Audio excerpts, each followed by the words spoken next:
الحمد للہ وکفا والصلاة والسلام علی عباده الذین اصطفى خصوصاً علی افضلهم وخاتم النبیین محمد الامین وعلی آلہ وصحبہ اجمعین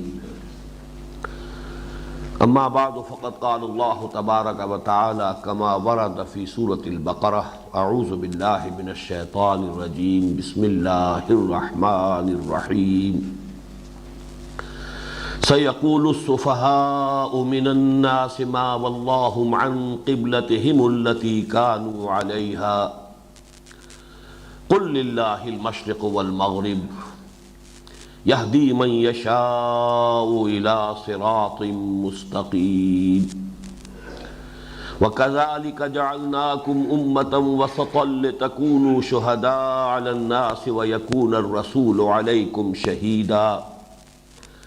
وما جعلنا القبلة التي كنت عليها إلا لنعلم من يتبع الرسول ممن ينقلب على عقبيه وإن كانت لكبيرة إلا على الذين هدى الله وما كان الله ليضيع إيمانكم إن الله بالناس لرؤوف رحيم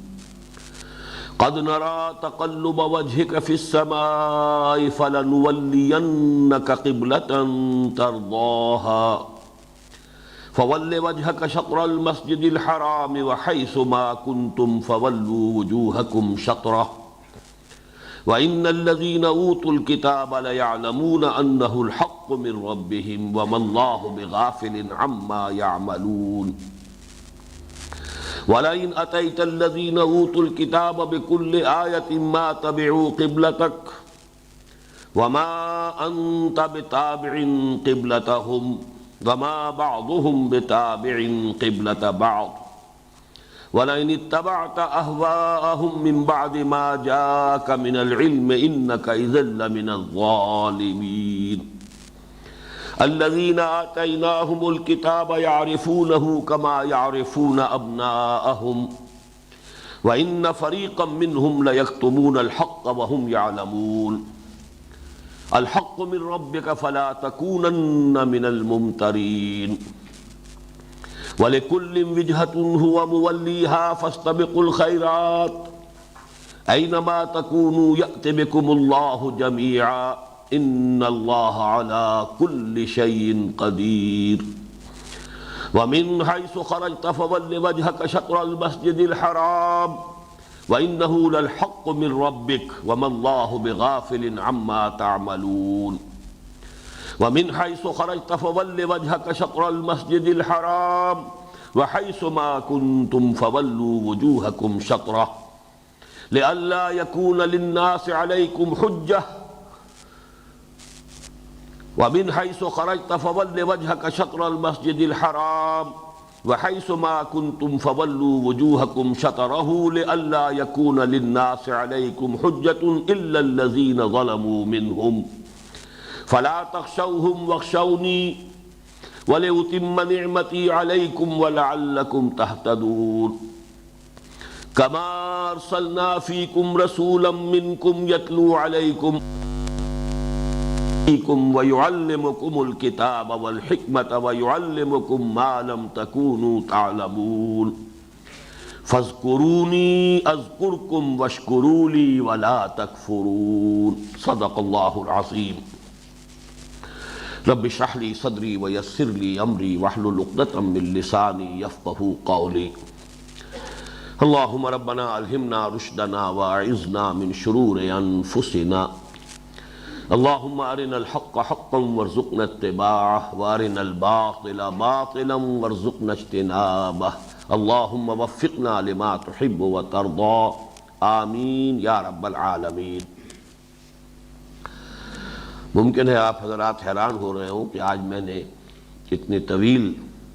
تلاوت کی ہے تو کیا مجھے توقع ہے کہ آج ان تمام آیات کا درس مکمل کر لیں گے؟ تو واقعہ یہی ہے کہ اگرچہ ہم اس سے پہلے کئی نشستیں اس دوسرے پارے کی 1.5 آیات پر صرف کر چکے ہیں، لیکن مجھے امید ہے یہ دونوں رکوع انشاءاللہ آج ہم ایک نشست میں مکمل کر لیں گے، اس لیے کہ اب ایک مضمون کا اعادہ ہو رہا ہے بار بار، اور اس میں جو اصل تفصیل طلب بات تھی وہ اس سے پہلے ہم اس پر بحث کر چکے ہیں۔ ذہن میں تازہ کر لیجئے، سورہ بقرہ کا یہ 17واں اور 18واں رکوع ہے جو ابھی ہم نے پڑھا ہے، اور در حقیقت اس پر وہ نصف اول اس کا ختم ہو رہا ہے۔ وہ نصف اول سورہ بقرہ کا کہ جس میں یا تو خطاب براہ راست بنی اسرائیل سے ہے یا روح سخن ان کی جانب ہے۔ اس کے بعد 19ویں رکوع کے آغاز سے خطاب امت مسلمہ سے شروع ہو جائے گا، یا ایھا الذین آمنوا استعینوا بالصبر والصلاۃ۔ ان 18 رکوعوں کی ہم یہ تقسیم بار بار دیکھ چکے ہیں کہ پہلے 4 رکوع تمہیدی ہیں، پھر 10 رکوع اور 2 آیات مزید یہ خطاب بنی اسرائیل پر مشتمل ہے، پھر 4 رکوع ہے جن کے لیے ہم نے ایک لفظ استعمال کیا، تحویلی رکوع ہے۔ یہ تحویل قبلہ ان کا موضوع ہے، اور در حقیقت تحویل قبلہ علامت ہے تحویل امامت کی، کہ وہ حضرت ابراہیم علیہ السلام سے جو وعدہ کیا گیا تھا، انی جاعلک للناس اماما قال ومن ذریتی قال لا ینال عہد الظالمین، وہ امامت الناس اب حضرت ابراہیم علیہ السلام کی نسل کی ایک شاخ سے منتقل ہو رہی ہے دوسری شاخ کو۔ 2000 برس تک بنی اسرائیل اس پر فائز رہے، جب سے انہیں تورات عطا کی گئی حضرت موسیٰ علیہ السلام کے دور نبوت و رسالت سے شروع ہو کر اور حضرت محمد صلی اللہ علیہ وسلم کی بعثت تک، یہ 2000 برس ہیں۔ پورے 2000 برس وہ سابقہ امت مسلمہ بنی اسرائیل اس مقام اور مرتبے پر فائز رہے۔ اب امت محمد صلی اللہ علیہ وسلم جو نبوت و رسالت محمدی کی بنیاد پر وجود میں آئی ہے، اب وہ منصب وہ مرتبہ اسے منتقل ہو رہا ہے، اور اس امامت کی منتقلی کے لیے بطور علامت ہے تحویل قبلہ، کہ وہ جو قبلہ رہا بیت المقدس یروشلم،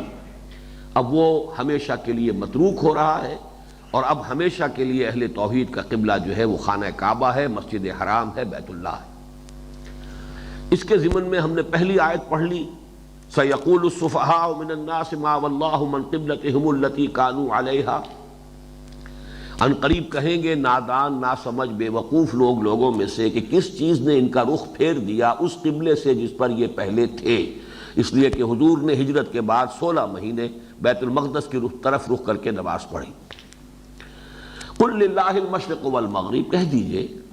مشرق و مغرب سب اللہ کے لیے ہے، یہدی من یشاء الی صراط مستقیم، وہ جس کو چاہتا ہے صراط مستقیم کی ہدایت نصیب فرماتا ہے۔ اس پر مجھے کچھ عرض نہیں کرنا ہے، اس پر ہم تفصیلاً گفتگو کر چکے ہیں۔ وَكَذَلِكَ جَعَلْنَاكُمْ أُمَّةً وَسَطًا لِتَكُونُوا شُهَدَاءَ عَلَى النَّاسِ وَيَكُونَ الرَّسُولُ عَلَيْكُمْ شَهِيدًا۔ کذالک میں اشارہ ہو رہا ہے کہ در حقیقت یہ تحویل قبلہ علامت ہے اب اس بات کی کہ وہ تحویل امامت ہو رہی ہے، جس کے لیے اے مسلمانوں ہم نے تمہیں ایک امت مسلمہ، امت وسط، خیر امت کی شکل دی ہے، یعنی یہ غرض تاسیس ہے تمہاری بحیثیت امت محمد، امت مسلمہ، تاکہ تم گواہی دو، حجت قائم کرو پوری نوع انسانی پر، اور ہمارے نبی ہمارے رسول محمد گواہی دے، حجت قائم کرے تم پر۔ اب اس کے بعد ساری بحث جو ہے وہ تحویل قبلہ کی ہے۔ یہ میں عرض کر چکا ہوں کہ یہ مسئلہ اگرچہ آج تو ہمیں محسوس ہوتا ہے کہ بڑی معمولی سی بات تھی، اس میں کون سی بڑی قیامت آ گئی تھی، لیکن واقعہ یہ ہے کہ جس وقت یہ واقعہ ہوا ہے تو اس کی بنیاد پر بڑا ایک مخالفانہ طوفان اٹھا دیا یہودیوں نے۔ یہودی 3 ان کے بڑے طاقتور قبیلے مدینے میں موجود تھے۔ اب تک وہ یہ محسوس کر رہے تھے، انہیں کچھ اطمینان تھا کہ یہ نئی امت جو ہے یہ ہماری تابع ہے، جبکہ یہ ہمارے ہی قبلے کی پیروی کر رہے ہیں، تو گویا کہ ہمارے کیمپ فالوورز ہیں، ہمارے ہی پیچھے چلنے والے ہیں، لہذا کوئی تشویش کی بات نہیں۔ اب جب کہ یہ نیا قبلہ ہو گیا تو اب ان کے کان کھڑے ہوئے کہ مسئلہ کچھ مختلف ہے، اب تو یہ ایک نئی امت جو ہے وجود میں آ گئی۔ اس حوالے سے اب ان کے اندر وہ مخالفانہ طوفان ان کے اپنے دلوں میں جذباتی سطح پر اٹھا، اور پھر انہوں نے اس کو ایک مخالفانہ پروپیگنڈے کی شکل دے دی، جس کے نتیجے میں بہت سے مسلمان بھی سادہ لوگ، سادہ فطرت لوگ، وہ بھی متاثر ہو گئے، اس لیے کہ بظاہر دلیل بڑی قوی تھی کہ نماز جیسی اہم چیز جو کہ اصل یوں سمجھیے کہ رکن رکین ہے دین کا. ساری عبادات میں اولین عبادت اول جس کو وہ کہا گیا ہے کہ روز محشر کے جاں گداس بود اولی پرسش نماز بود، اور اس کا قبلہ بدل گیا. اب اگر 16 مہینے جو ہم نے نمازیں پڑھی ہیں وہ قبلہ غلط تھا تو ہماری نمازیں ضائع ہو گئی، اور خاص طور پر جو لوگ اسی دوران میں فوت ہو گئے ہیں. چلیے ہمیں تو پھر بھی موقع مل گیا کہ ہم تلافی کر لیں، قضا دے دیں ان 16 مہینوں کی نمازوں کا، لیکن جو فوت ہو گئے ان کا کیا ہوگا؟ ان کا تو ایمان ہی جاتا رہا. اس لیے کہ نماز ہی اگر نہ ہوئی ان کی تو معلوم ہوا کہ نماز تو جڑ ہے، بنیاد ہے دین کی، ایمان کی، تو وہ تو گویا کہ بڑے گھاٹے میں رہے. اور یہ دین کیا ہوا کہ جس کا قبلہ ہی معین نہیں. ابھی شمال کی طرف رخ تھا، اب جنوب کی طرف رخ کر لو. تو یہ اتنا بڑا طوفان تھا اس وقت کہ اس کے آپ اندازہ کر سکتے ہیں ابھی جو تلاوت ہوئی ہے کتنی مرتبہ تکرار ہو رہی ہے. فَوَلِّ وَجْهَكَ شَطْرَ الْمَسْجِدِ الْحَرَامِ وَحَيْثُ مَا كُنتُمْ فَوَلُّوا وُجُوهَكُمْ شَطْرَهُ، پھر اس کے بعد فَوَلِّ وَجْهَكَ شَطْرَ الْمَسْجِدِ الْحَرَامِ، پھر اس کے بعد پھر فَوَلِّ وَجْهَكَ شَطْرَ الْمَسْجِدِ الْحَرَامِ وَحَيْثُ مَا كُنتُمْ فَوَلُّوا وُجُوهَكُمْ شَطْرَهُ. اور اس پر پھر مختلف اعتبارات سے بحث کر کے اس مخالفانہ پروپیگنڈے کی بھی نفی کی گئی، اس کا ازالہ کیا گیا، اور مسلمانوں کو تشفی دی گئی، تسلی دی گئی کہ تمہاری یہ ساری تشویش جو ہے یہ بے بنیاد ہے، اس کی کوئی حقیقت نہیں ہے. یہ چونکہ میں نے صرف اس لیے عرض کر دیا ہے کہ بار بار یہ بات آئے گی کہ اس مسئلے کی سنگینی جو ہے وہ آپ کے سامنے آ جائے. یہ بلا ضرورت تو بات نہیں ہو رہی، اس میں تو اضافہ کیجئے کہ 2 رکوع پہلے بھی یہ بات کہی گئی، للہ المشرق والمغرب فینما تولوا فثم وجہ اللہ. اصل میں تو اس پوری بحث کی تمہید وہاں سے شروع ہو گئی تھی، 14ویں رکوع سے شروع ہو گئی تھی، اور پھر 2 رکوعوں کے بعد پھر اس کا اعادہ ہوگا. لیس البر ان تولوا وجوہکم قبل المشرق والمغرب ولکن البر من آمن باللہ والیوم الآخر. یہ مشرق و مغرب کی طرف رخ کر لینا یہی نہیں ہے اصل نیکی. اصل نیکی کوئی اور شے ہے. سخن شناس نئی دل برا خطا اینجاز. تم اگر تشویش محسوس کر رہے تو اس لیے کہ حقیقت بر، نیکی کی اصل حقیقت ابھی تم پر منکشف نہیں ہوئی. تم نے ظواہر اور مظاہر کو اصل شے سمجھ لیا ہے، حالانکہ ظواہر اور مظاہر اپنی جگہ ان کی اہمیت ہے، لیکن یہ کہ اصل اہمیت تو وہ روح بر و تقویٰ ہے کہ جو پوری شخصیت میں سرایت کر جاتی ہے، اور پھر وہ انسانی شخصیت کا یہ حیولہ سامنے آتا ہے جو اس آیت بر میں، جو آیت سورۃ بقرہ کی 177 نمبر کی آیت ہے، ہمارے منتخب نصاب کا دوسرا سبق اس پر مشتمل ہے. وہ پورا ایک انسانی کردار کا حیولہ آ جاتا ہے. تو میں اس کی تشبیہ دیا کرتا ہوں کہ جیسے آپ یوں کھڑے ہو جائیں، دونوں ہاتھ اپنے پھیلا لیں، آپ کا پورا جسم درمیان میں ہے. تو یہ ہے در حقیقت وہ 2 رکوع، 17واں رکوع، 18واں رکوع جو ابھی میں نے تلاوت کیا، آپ نے سماعت فرمائے. یہ تو ہے اصل بحث، ان میں تو ہے ہی بحث پوری تحویل قبلہ کی. لیکن یوں ہاتھ کیجئے تو 2 رکوع پیچھے وہ پھر آیت موجود ہے کہ جہاں سے وہ بحث شروع ہوئی تھی، یعنی للہ المشرق والمغرب فینما تولوا فثم وجہ اللہ. ادھر کا آیت، اس کا ہاتھ وسیع کیا آپ نے، اس کو ایکسٹینڈ کیا، تو پھر 2 رکوعوں کے بعد پھر وہ آیت آ رہی ہے لیس البر ان تولوا وجوہکم قبل المشرق والمغرب. گویا کہ یہاں سے وہاں تک بحث چل رہی ہے تحویل قبلہ کی، اگرچہ جو اس کی اصل بحث ہے وہ ان 2 رکوعوں میں. اب آئیے، بس اس سے زیادہ ہم آج اس تمہید پر وقت صرف نہیں کریں گے. فرمایا وما جعلنا القبلۃ التی کنت علیہا، اور ہم نے نہیں ٹھہرایا تھا اس قبلے کو جس پر کہ اے محمد صلی اللہ علیہ وسلم آپ تھے. یعنی یہ 16 ماہ جو آپ کا قبلہ رہا ہے وہ ہم نے نہیں ٹھہرایا، نہیں قرار دیا، نہیں بنایا، الا لنعلم، مگر اس لیے کہ ہم دیکھیں، من یتبع الرسول، کون ہیں وہ لوگ کہ جو رسول کا اتباع کرتے ہیں، ہر حال میں رسول کی بات کی پیروی کرتے ہیں، رسول کا کہنا مانتے ہیں. ممن ینقلب علی عقبیہ، ان کو جدا کر دیں، ممیز کر دیں ان لوگوں سے کہ جو اپنی ایڑیوں کے بل لوٹ جانے والے ہیں. یہاں اصل حکمت بیان ہو رہی ہے کہ یہ تحویل قبلہ کا مسئلہ 2 دفعہ جو چکر چلا، یہ کیوں چلا، اس کی حکمت کیا ہے. اللہ تعالیٰ کا کوئی کام حکمت سے خالی نہیں ہے. فعل الحکیم لا یخلو عن الحکمہ،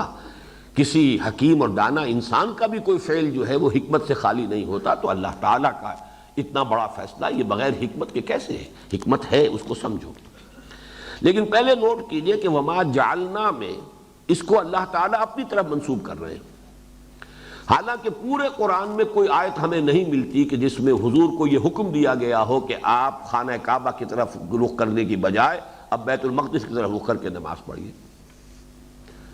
جبکہ اللہ تعالیٰ فرما رہے ہیں کہ یہ قبلہ جو تھا یہ ہم نے مقرر کیا تھا۔ اب اس کا مفہوم کیا ہے؟ پہلا مفہوم، اور وہ اس اعتبار سے بہت اہم ہے کہ وحی خفی کے لیے یہ ایک بہت بڑی دلیل ہے قرآن مجید میں کہ حضور کو وحی صرف وحی جلی نہیں آتی تھی، وحی خفی بھی آتی تھی۔ قرآن مجید ریکارڈ ہے وحی جلی کا۔ وحی جلی یہ وحی متلو کہلاتی ہے، جس کی تلاوت کی جاتی ہے،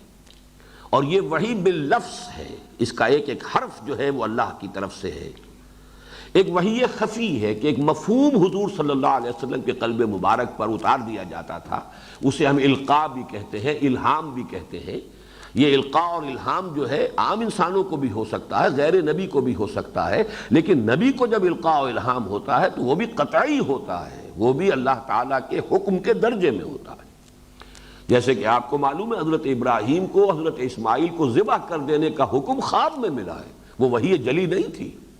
انی ارا فی المنام انی اذبحک فانظر ماذا تری، نبی کا خواب بھی وحی ہے،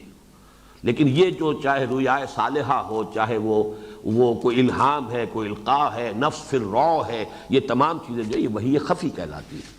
تو معلوم ہوا کہ حضور کو اللہ تعالیٰ نے وحی خفی کے ذریعے سے یہ حکم دیا کہ آپ اب نماز کے لیے اپنا رخ یروشلم کی طرف کیجئے، شمال کی طرف کیجئے۔ ایک اس کی تعویل یہ ہے۔ دوسری تعویل یہ بھی ہو سکتی ہے کہ یہ حضور صلی اللہ علیہ وسلم کا اپنا اجتہاد ہو، لیکن جو اجتہاد نبوی جس کو اللہ تعالیٰ کی طرف سے تسلیم کر لیا جائے، اس کو ریکگنائز کر لیا جائے، ایکنالج کر لیا جائے، وہ بھی گویا کہ اللہ کی طرف سے ہے۔ اس کو اصطلاح شریعت میں بلکہ حدیث، فن حدیث کی اصطلاح میں تقریر کہا جاتا ہے۔ حدیث کہتے ہیں ہم جس کو خبر کہتے ہیں، وہ حضور صلی اللہ علیہ وسلم کا قول یا فعل یا تقریر ہے۔ کیا معنی؟ یا تو کوئی بات حضور نے فرمائی وہ حدیث ہے، یا کوئی کام حضور نے کیا وہ بھی حدیث ہے، یا کوئی کام حضور کے سامنے کیا گیا اور آپ نے اسے روکا نہیں، یہ بھی گویا کہ امپلائیڈ ہے ریکگنیشن، اور امپلائیڈ پرمیشن اس کے اندر ہو گئی کہ حضور کے سامنے ایک کام ہوا اور حضور نے اس تقریر کے معنی یہ ہے، یہاں پہ تقریر وہ نہیں ہے جو میں کر رہا ہوں، بلکہ تقریر برقرار رکھنا، کسی چیز کو اپنی جگہ پر قائم رکھنا۔ حضور نے کوئی کام، حضور کے سامنے کسی صحابی نے کوئی فعل کیا، کوئی کام کیا اور حضور نے اس پر نکیر نہیں کی، روکا نہیں، تو گویا کہ وہ بھی شریعت کا جز بن گئی، اب یہ وہ دلیل بن گئی۔ اگر غلط ہوتی تو حضور روک دیتے۔ اسی طرح حضور کے اجتہاد پر اگر اللہ کی طرف سے روک ٹوک نہ آئے، آپ کو منع نہ کیا جائے، تو اجتہاد محمدی صلی اللہ علیہ وسلم کو اگر اللہ تعالیٰ برقرار رکھتا ہے تو یہ اللہ کی تقریر ہے، اور یہ گویا کہ یہ بھی اللہ کی طرف سے اسے ریکگنیشن مل گئی، اللہ کی طرف اس کی نسبت صحیح ہوگی۔ ایک دوسری تعویل یہ بھی ہے۔ اب یہ کہ یہ اجتہاد کیوں تھا، کس بنیاد پر تھا؟ اگر تو یہ وحی خفی تھی، اللہ کا حکم تھا براہ راست، تب تو یہ سوال اٹھتے ہی نہیں۔ وہ تو اللہ کی حکمت ہے، اللہ خود جانتا ہے، اللہ جو چاہتا ہے حکم دیتا، یحکم ما یرید، جو حکم چاہتا دیتا، اگرچہ ہمارا اجمالی یقین ہے کہ وہ حکمت پر مبنی ہے۔ لیکن اجتہاد اگر حضور کا تھا جسے کہ اللہ تعالیٰ نے برقرار رکھا، اور تقریر خداوندی کے ذریعے سے وہ گویا کہ منسوب ہو رہا ہے اللہ کی طرف، تو سوچنے کی بات ہے کہ آپ کے اجتہاد کی بنیاد کیا ہو سکتی تھی۔ آپ کے اجتہاد کی ایک بنیاد یہ ہو سکتی تھی کہ اصول ہے، یہ دین کے معاملے میں چونکہ تسلسل ہے، یہ وہی دین چلا رہا ہے آدم سے اور محمد الرسول اللہ تک، دین میں کوئی فرق نہیں ہے۔ جو چیز سابقہ امت کی منسوخ نہ ہوئی ہو وہ گویا کہ برقرار ہے، چونکہ جب تک کہ اس منسوخی قبلہ کا حکم نہیں آیا تو سابقہ امت کا قبلہ ہی گویا کہ مسلمانوں کے لیے وہ واجب الاتباع ہے، اس لیے کہ سابقہ امت وہ جس شریعت پر تھی وہ بھی تو شریعت خداوندی تھی، اور اس کا جب تک کہ کسی معاملے میں اس کی منسوخی نہیں ہو جاتی، یہی وجہ کچھ عرصے پہلے وہ آیت آ چکی ہے، ما ننسخ من آیت او ننسها نأت بخیر منہا او مثلہا، تو گویا کہ سابقہ شریعت کی جو شے منسوخ نہ ہوئی ہو اور جب تک اس کی منسوخی کا اعلان قرآن میں نہیں ہوتا وہ شے قائم رہے گی۔ یہی وجہ حضور تشریف لائے مدینے میں، آپ نے دیکھا عاشورہ کا روزہ رکھتے ہیں، آپ نے فرمایا ہم بھی رکھیں گے، اس لیے کہ سابقہ امت کا تعامل ہے، سابقہ امت کی چیز ہے، جب تک کہ اس کے بارے میں کوئی نیا حکم قرآن میں نہیں آتا وہ ہم پر بھی لاگو ہے۔ اور اسی کے حوالے سے نوٹ کر لیجئے بہت اہم مسئلہ ہے رجم کا۔ رجم جو شریعت محمدی میں ہے صلی اللہ علیہ وسلم، اصل میں وہ تسلسل ہے شریعت موسوی کا۔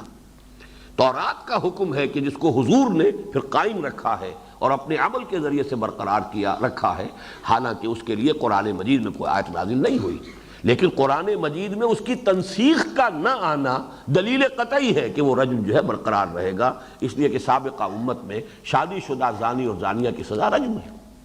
تو اس اصول کو اچھی طرح جان لیجئے کہ حضور کا یہ اجتہاد اس اصول پر مبنی ہو سکتا ہے کہ سابقہ امت کا جو تسلسل ہے اسی کو برقرار رکھا جائے گا جب تک کہ وہ منسوخ نہ ہو جائے۔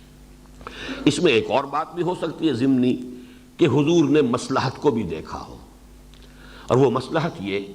کہ فوری طور پر ابھی جو بہت سے مسائل ہیں قریش کو کنفرنٹ کرنا ہے۔ ابھی آپ کی دعوت جو ہے اور انقلابی جد و جہد جس نئے مرحلے میں داخل ہوئی تھی تو اس میں اصل ٹارگٹ تو قریش تھے، لبریشن آف مکہ، کیونکہ حرم جو ہے اور وہ مرکز توحید مشرکین کے تسلط میں ہے۔ تو اس وقت جس حد تک بھی ممکن ہو سکے دوسرا فرنٹ نہ کھولا جائے، یہودیوں کے ساتھ ابھی کنفرنٹیشن کا آغاز نہ کیا جائے، تو ایک مصلحت بھی آیا یہ حضور کے اپنے اجتہاد کی بنیاد تھی یا نہیں، لیکن یہ مصلحت فی الواقع تو حاصل ہوئی، اس لیے کہ آپ کو جسے آپ کہتے ہیں کہ بریدنگ سپیس مل گئی، آپ کو وہ وقت مل گیا کہ جس وقت کے دوران میں آپ نے کنسولیڈیشن جو ہے مکہ مدینے کے اندر اپنی حیثیت کو پوری طرح مستحکم کر لیا، مسلمانوں میں مواخات کرا دی، یہ مہاجرین اور انصار کے درمیان محبت کا رشتہ اور بھائی چارے کا رشتہ قائم فرما دیا، پھر یہ کہ آپ نے اسی عرصے کے دوران وہ 8 جو ہے مہمات بھیجی ہیں، یہ سب کے سب اسی عرصے میں ہو رہا ہے۔ اگر وہ گھر پر بھی فرنٹ کھل چکا ہوتا، اگر اوپن اور ڈائریکٹ ہاسٹیلٹی یہود کی طرف سے بھی شروع ہو جاتی، تو آپ یکسو ہو کر اقدام، جسے ہم نے کہا منہج انقلاب نبوی میں کہ اقدام کا جو مرحلہ شروع ہوا ہے ہجرت کے بعد، حضور اس طرح یکسو ہو کر اپنے اس اقدام کے مرحلے پر اپنی توجہات کو مرکوز نہ کر سکتے۔ یہ مصلحت بالفعل تو ظاہر ہوئی۔ یہ دوسری بات ہے جو میں عرض کر رہا ہوں کہ آیا حضور کے پیش نظر بھی یہ تھی یا نہیں، یہ ہم یقین سے نہیں کہہ سکتے، اور آیا یہ حضور کا اجتہاد اس بنیاد پر تھا یا نہیں، یہ ہم یقین سے نہیں کہہ سکتے، بلکہ جیسا کہ میں نے عرض کیا یہ چیز بھی قطعی نہیں ہے کہ یہ حضور کے اجتہاد ہی پر مبنی بات تھی، بلکہ ہو سکتا ہے کہ یہ وما جعلنا القبلۃ التي كنت عليها یہ وحی خفی کی بنیاد پر ہو، اللہ تعالیٰ کی طرف سے وحی خفی کے ذریعے سے حضور کو یہ حکم دیا گیا۔ بہرحال اب آئیے اگلی بات کی طرف کہ اس کی حکمت کیا تھی۔ إِلَّا لِنَعْلَمَ مَنْ يَتَّبِعُ الرَّسُولَ مِمَّنْ يَنْقَلِبُ عَلَىٰ عَقِبَيْهِ، لِنَعْلَمَ کا ترجمہ میں نے کیا تاکہ ہم دیکھ لیں، تاکہ بات واضح ہو جائے، تاکہ کھل جائے، اس لیے کہ یہ اہل سنت کا جو عقیدہ ہے کہ اللہ تعالیٰ کو بدع نہیں ہوتا، یہ بدع کا لفظ استعمال کرتے ہیں اہل تشیع اور معتزلہ، ان کا عقیدہ یہ ہے کہ اللہ کو بدع بھی ہوتا ہے۔ کیا معنی؟ کسی شے کے وقوع میں آنے کے بعد علم ہونا۔ ہمارا عقیدہ یہ ہے کہ اللہ کو ہر شے ازل سے معلوم ہے، اس کا ازل مکمل، اس کا علم مکمل ہے ازل سے، کوئی شے بھی کسی شے کے وقوع کے بعد اس کے علم میں نہیں آتی، وہ پہلے سے جانتا ہے۔ لیکن یہ چونکہ بات جو ہے وہ جو عقلیت پرست لوگ ہیں یا عقلیت گزیدہ لوگ ہیں جو ریشنلزم کے مت والے ہیں، پھر ان کے لیے یہ چیز جو ہے قابل قبول نہیں ہے، آسانی سے ہضم نہیں ہو سکتی، پیلیٹیبل نہیں ہے، تو وہ کہتے ہیں نہیں ایسا بھی ہو، اور وہ ان کے لیے دلیل یہی ہے لِنَعْلَمَ تاکہ ہم جانیں، تاکہ ہم دیکھیں، ہم ترجمہ کرتے ہیں تاکہ ہم دیکھیں، واضح کر دیں، اگرچہ لفظی ترجمہ وہی ہے تاکہ ہم جانیں، لِنَعْلَمَ مَنْ يَتَّبِعُ الرَّسُولَ، ہم جان لیں کہ کون اتباع کرتا ہے رسول کی اور کون اپنی ایڑیوں کے بل لوٹ جاتا ہے۔ لیکن یہ کہ اہل سنت کا جو ترجمہ ہے وہ میں اس سے پہلے بھی ہمارے سورہ عنکبوت میں بھی یہ آتا ہے وَلَيَعْلَمَنَّ اللَّهُ الَّذِينَ آمَنُوا وَلَيَعْلَمَنَّ الْمُنَافِقِينَ، اللہ تو جان کر رہے گا اہل ایمان کو اور اللہ جان کر رہے گا منافقین کو، وَلَيَعْلَمَنَّ اللَّهُ الَّذِينَ صَدَقُوا وَلَيَعْلَمَنَّ الْكَاذِبِينَ، اللہ جان کر رہے گا جھوٹوں کو بھی اور اللہ جان کر رہے گا سچوں کو بھی۔ تو گویا کہ اللہ کو پہلے سے معلوم نہیں، یہ ترجمہ ہم نہیں کرتے، ہم اس کی ترجمانی کرتے ہیں کہ اللہ تعالیٰ ظاہر کر دینا چاہیے، دودھ کا دودھ پانی کا پانی جدا کر دینا چاہتا ہے، لِيُحِقَّ الْحَقَّ وَيُبْطِلَ الْبَاطِلَ، باطل کا باطل ہونا ثابت ہو جائے، حق کا حق ہونا ثابت ہو جائے، حجت قائم ہو سکے۔ تو یہ یہاں پر بھی ترجمہ کیجئے الا لنعلم، مگر ہماری حکمت یہ تھی کہ ہم ظاہر کر دیں، کھول دیں، لوگوں پر عیاں کر دیں، من یتبع الرسول ممن ینقلب علی عقبیہ، جدا جدا کر دیں ان لوگوں کو کہ جو رسول کا اتباع کرنے والے ہیں اور ان لوگوں کو کہ جو اپنی ایڑیوں کے بل لوٹ جانے والے ہیں۔ کیا معاملہ؟ اب یہ دیکھیے اس کا 2 مرتبہ اطلاق ہوا ہے، چونکہ ظاہر بات ہے کہ جو مکے کے مسلمان تھے، مہاجرین جنہیں اب ہم کہیں گے جو آ گئے ہیں مدینے، یا بھی کچھ لوگ تھے جنہوں نے ہجرت نہیں کی تھی، ضعفاء بھی تھے، کمزور لوگ بھی تھے، جب تک حضور صلی اللہ علیہ وسلم مکے میں مقیم رہے، اس کی روایات کافی ملتی ہیں کہ آپ جب نماز پڑھتے تھے مکے میں تو استقبال قبلتین کرتے تھے، یعنی ایسے کھڑے ہوتے تھے کہ بیک وقت خانہ کعبہ بھی سامنے اور یروشلم بھی سامنے، اور یہ فزیکلی پاسبل تھا، اس لیے کہ مکے کے شمال میں ہی ہے مدینہ اور اسی لائن میں سیدھا یروشلم بھی ہے۔ تو اگر آپ خانہ کعبہ کے جنوبی سمت میں کھڑے ہو جائیں، یعنی یہ کہ وہ جو رکنین کہلاتے ہیں، 2 رکن، رکن یمانی اور رکن وہ اسود جو ہے جس پہ حجر اسود ہے، اگر ان دونوں کے مابین کھڑے ہیں آپ اور خانہ کعبہ سامنے ہے تو گویا کہ استقبال قبلتین، بیک وقت 2 قبلوں کا آپ استقبال کر رہے ہیں، آپ خانہ کعبہ بھی آپ کے سامنے ہے اور یہی یروشلم جو ہے وہ بھی سامنے ہے۔ اب ہجرت کے بعد یہ ممکن نہیں تھا، تو لہذا فیصلہ اب یہ ہوا، چاہے وہ وحی خفی سے ہوا چاہے حضور کے اجتہاد سے ہوا، یہ بحث میں کر چکا ہوں کہ اب یروشلم کی طرف رخ ہوگا، اور یہ بہت بڑا امتحان بن گیا مکے کے لوگوں کے لیے، اس لیے کہ خانہ کعبہ جو ہے اس کی ایک مذہبی حیثیت تو ابھی قرآن مجید کے نزول کے ذریعے سے واضح ہو رہی ہے، ان کے لیے یہ نیشنل مونومنٹ تھا، ان کی نسلی یادگار، ان کی خاندانی قومی یادگار، اس کو ایک قومی تقدس کا درجہ حاصل تھا، اس کی طرف پیٹھ کرنا یہ ان پر طبعاً بہت شاق گزرا، لیکن یہ کہ اسی شے سے پورا ٹیسٹ ہو گیا کہ کون شخص واقعتاً محمد الرسول اللہ کی پیروی کرنے والا ہے، کہ جو حکم آپ نے دیا اس کی پیروی کرنی ہے، اور کون وہ ہے کہ جو اپنی سابقہ جو عصبیتیں ہیں، جو اپنی قومی یا نسلی عصبیتیں ہیں، کون ابھی ان کے ساتھ بندھے ہوئے ہیں، اس لیے کہ اگر وہ آپ کا تعلق اپنی قومی اور نسلی اور روایتی عصبیت کے ساتھ مضبوط ہے تو اب اس تحویل قبلہ کو، یعنی تحویل قبلہ جو ہوا کعبے سے ہٹ کر اور یروشلم کو قبلہ بنانا، یہ ان کے ایمان کا ایک بہت بڑا امتحان بن گیا۔ لیکن یہ کہ بہرحال صحابہ کرام کا جو ایمان جس درجے گہرا ہو چکا تھا، اس سے جو مظہر اس کا سامنے آیا وہ یہی ہے کہ کوئی بھی نہیں تھا مسلمانوں میں سے کہ جس نے، وہ مکے کے لوگوں میں سے کہ جنہوں نے اس قبلے کو، نئے قبلے کو، جو نسلی اعتبار سے ان کے لیے بالکل اجنبی شے تھی، ان کی روایات کا کوئی تعلق یروشلم کے ساتھ نہیں، ان کے ہاں سرے سے کوئی تقدس کا معاملہ یروشلم کا ہے ہی نہیں، لیکن یہ کہ اس کی طرف رخ کرنا اس لیے کہ محمد الرسول اللہ نے فرمایا ہے، اور اسی وجہ سے یہ حکمت معلوم ہوتی ہے کہ قرآن میں صراحت کے ساتھ نہیں ہے، اس لیے کہ یہاں پہ رسول کے ساتھ اٹیچمنٹ کا فیصلہ ہو رہا ہے کہ ہے یا نہیں، ممن یتبع الرسول ممن ینقلب علی عقبیہ، تاکہ ہم واضح کر دیں کہ کون رسول کا اتباع کرنے والے ہیں۔ اس لیے کہ اصل جو ہے، جو اقبال نے کہا ہے، شعر بہت عمدہ شعر ہے، بمصطفیٰ برساں خیش را کے دی ہما اوست، اگر بہو نہ رسیدی تمام بولا بیست۔ دین تو اصل میں نام ہے محمد الرسول اللہ کے اتباع، پیروی محمد کی۔ آخر قرآن کی بھی ہم پیروی کرتے ہیں تو حضور کے بتانے سے ہمیں معلوم ہوا کہ یہ اللہ کا کلام ہے، ہمیں کیا معلوم اللہ کا کلام؟ در حقیقت ہمارے لیے تو وہ بھی اطاعت ہے رسول کی، وَمَن يُطِعِ الرَّسُولَ فَقَدْ أَطَاعَ اللَّهَ، جس نے رسول کی اطاعت کی اس نے اللہ کی اطاعت کی، اس لیے کہ در حقیقت رسول اللہ کے احکام بھی ہمیں رسول کے ذریعے سے مل رہے، تو جس چیز کو پختہ کرنا مقصود ہے وہ رسول کی اطاعت اور رسول کا اتباع ہے۔ اس میں اللہ کی اطاعت تو گویا کہ امپلائیڈ ہے، البتہ جو اصل اطاعت تھی اس وقت جو لوگوں کے لیے امتحان بنتا تھا وہ تو اس شخص معین کی اطاعت تھی، محمد ابن عبداللہ، اس کی اطاعت، اور یہ شاخ گزرتی تھی۔ یہ ہم پڑھ چکے ہیں بہت مرتبہ کہ منافقین پر سب سے زیادہ شاخ گزرنے والی یہی بات تھی۔ یہی وجہ ہے کہ جب قتال کا معاملہ ہوا تو اولاً حضور کا حکم تھا، ابھی قرآن مجید میں صریح حکم نہیں آیا تھا، تو انہوں نے کہا کہ کیوں نہیں، اگر یہ قتال کا معاملہ ہے تو کیوں نہیں کوئی صورت نازل ہو جاتی. پھر وہ صورت بھی نازل ہوئی، ان پر حجت آخری قائم کر دی گئی. لیکن بہرحال اصل میں جو صاحب ایمان ہے اس کے لیے تو اصل دلیل آپ کا فرمان جو ہے وہ اصل دلیل ہے، مستند ہے ان کا فرمایا ہوا.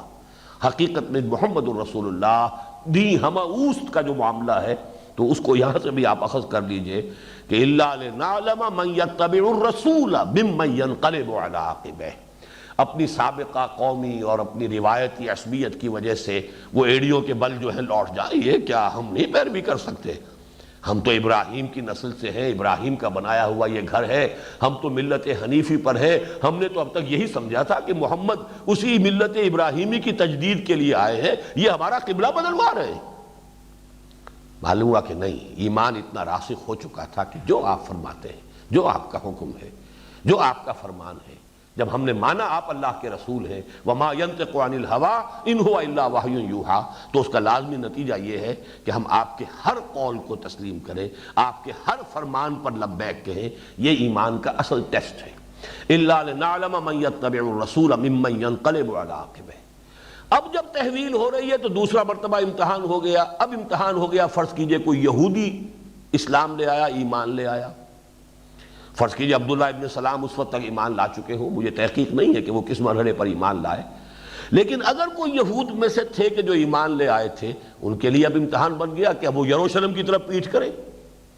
گویا کہ ان کی بھی وہ روایت کا جو معاملہ ہے، ان کی بھی جو عصبیت قومی تھی، اس کے اوپر ضرب لگ رہی ہے کہ اب رخ کرو اس خانہ کعبہ کی طرف جو تاحال تو بتکدہ ہے، 360 بت رکھے ہوئے اس کے اندر. اب تک تو وہ مرکز ہے شرک کا، بت پرستی کا. اس کی جو فیکچول پوزیشن ہے وہ تو یہ ہے، لیکن فرمان محمدی ہے صلی اللہ علیہ وسلم، اور اس کا حکم تو خاص طور پہ اللہ کی طرف سے بھی آ گیا.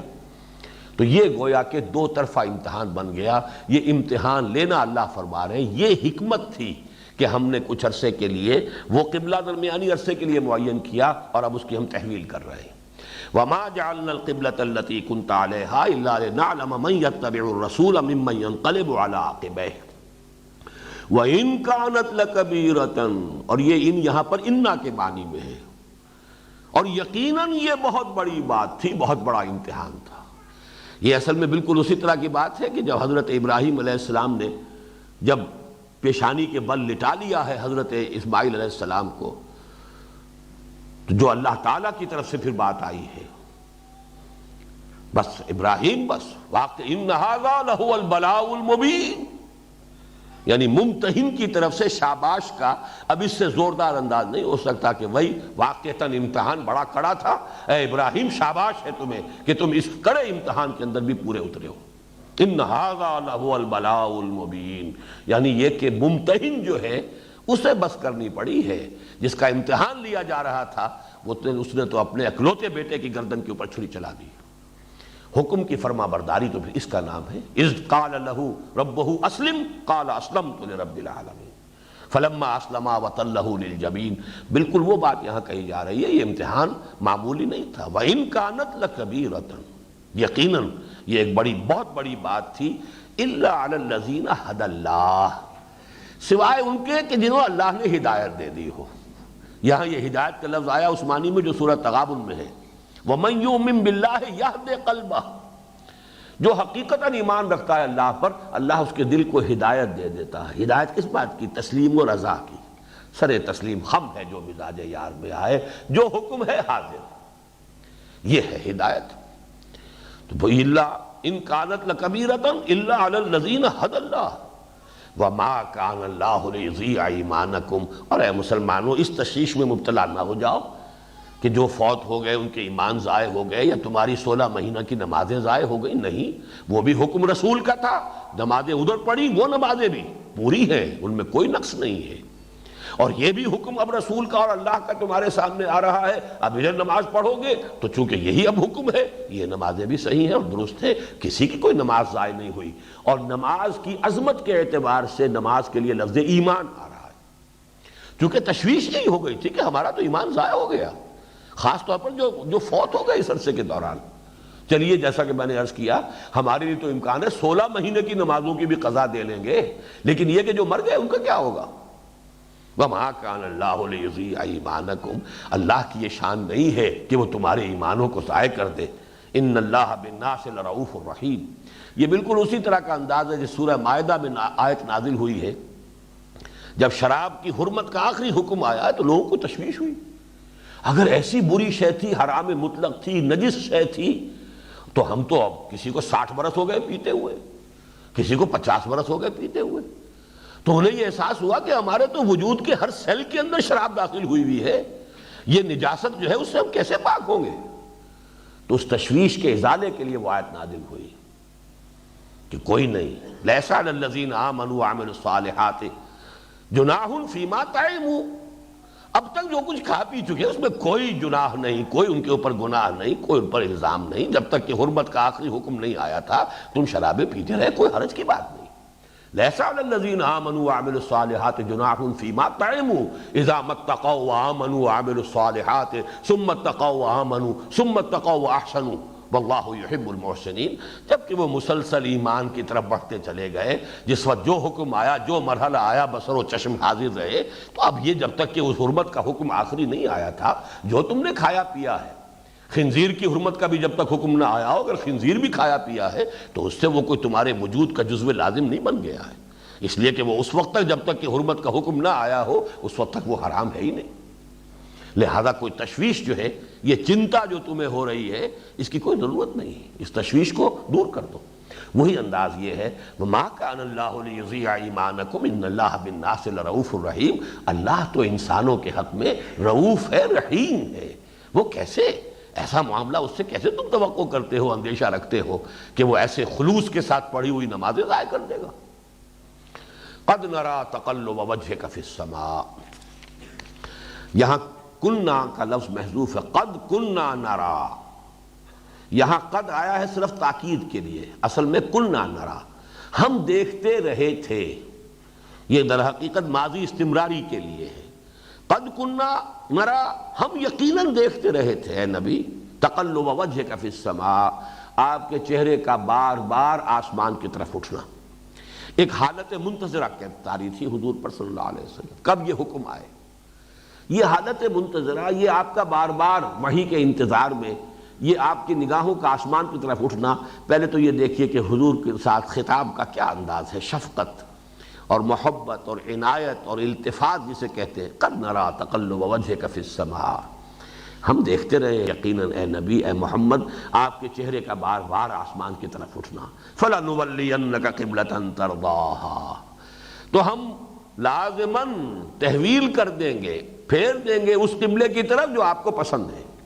فَوَلِّ وَجْهَكَ شَطْرَ الْمَسْجِدِ الْحَرَامِ، تو لو اب پھیر دو اپنے رخ کو مسجد حرام کے رخ پر، اس کی جانب. وَمِنْ حَيْثُ وَحَيْثُ مَا كُنْتُمْ فَوَلُّوا وُجُوهَكُمْ شَطْرَهُ. پہلے چونکہ صیغہ واحد میں حضور سے خطاب تھا، اب یہاں امت مسلمہ کو جمع کے صیغے میں، اور جہاں کہیں بھی اے مسلمانوں تم ہو اسی کی طرف اپنا رخ کیا کرو نماز میں. وَمَا اللَّهُ وَإِنَّ الَّذِينَ أُوتُوا الْكِتَابَ لَيَعْلَمُونَ أَنَّهُ الْحَقُّ مِنْ رَبِّهِمْ وَمَا اللَّهُ بِغَافِلٍ عَمَّا يَعْمَلُونَ.